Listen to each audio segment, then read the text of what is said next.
Chapter 9. Hear, O Israel, you are now about to cross the Jordan, to go in and dispossess nations greater and stronger than you, with large cities that have walls up to the sky. The people are strong and tall, Anakites. You know about them and have heard it said, "Who can stand up against the Anakites?" But be assured today that the Lord your God is the one who goes across ahead of you like a devouring fire. He will destroy them. He will subdue them before you, and you will drive them out and annihilate them quickly, as the Lord has promised you. After the Lord your God has driven them out before you, do not say to yourself, "The Lord has brought me here to take possession of this land because of my righteousness." No. It is on account of the wickedness of these nations that the Lord is going to drive them out before you. It is not because of your righteousness or your integrity that you are going in to take possession of their land, but on account of the wickedness of these nations, the Lord your God will drive them out before you to accomplish what he swore to your fathers, to Abraham, Isaac, and Jacob. Understand then that it is not because of your righteousness that the Lord your God is giving you this good land to possess, for you are a stiff-necked people. Remember this, and never forget how you provoked the Lord your God to anger in the desert. From the day you left Egypt until you arrived here, you have been rebellious against the Lord. At Horeb, you aroused the Lord's wrath, so that he was angry enough to destroy you. When I went up on the mountain to receive the tablets of stone, the tablets of the covenant that the Lord had made with you, I stayed on the mountain 40 days and 40 nights. I ate no bread and drank no water.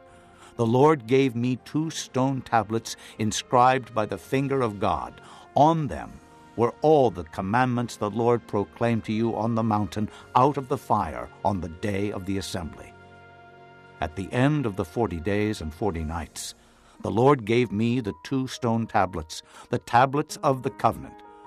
Then the Lord told me, "Go down from here at once, because your people, whom you brought out of Egypt, have become corrupt.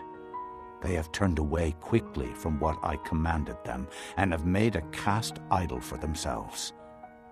And the Lord said to me, "I have seen this people, and they are a stiff-necked people indeed. Let me alone, so that I may destroy them and blot out their name from under heaven, and I will make you into a nation stronger and more numerous than they." So I turned and went down from the mountain while it was ablaze with fire, and the 2 tablets of the covenant were in my hands. When I looked, I saw that you had sinned against the Lord your God. You had made for yourselves an idol cast in the shape of a calf. You had turned aside quickly from the way that the Lord had commanded you. So I took the 2 tablets and threw them out of my hands, breaking them to pieces before your eyes. Then once again I fell prostrate before the Lord for 40 days and 40 nights. I ate no bread and drank no water because of all the sin you had committed, doing what was evil in the Lord's sight and so provoking him to anger. I feared the anger and wrath of the Lord, for he was angry enough with you to destroy you. But again the Lord listened to me. And the Lord was angry enough with Aaron to destroy him, but at that time I prayed for Aaron too. Also, I took that sinful thing of yours, the calf you had made, and burned it in the fire. Then I crushed it and ground it to powder, as fine as dust, and threw the dust into a stream that flowed down the mountain. You also made the Lord angry at Taberah, at Massah, and at Kibroth-Hattaavah. And when the Lord sent you out from Kadesh Barnea, he said, "Go up and take possession of the land I have given you." But you rebelled against the command of the Lord your God. You did not trust him or obey him.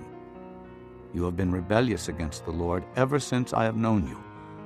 I lay prostrate before the Lord those 40 days and 40 nights, because the Lord had said he would destroy you.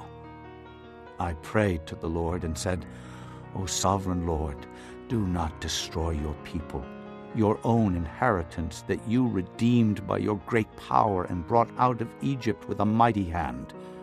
Remember your servants Abraham, Isaac, and Jacob. Overlook the stubbornness of this people, their wickedness and their sin. Otherwise, the country from which you brought us will say, because the Lord was not able to take them into the land he had promised them, and because he hated them, he brought them out to put them to death in the desert. But they are your people, your inheritance that you brought out by your great power and your outstretched arm.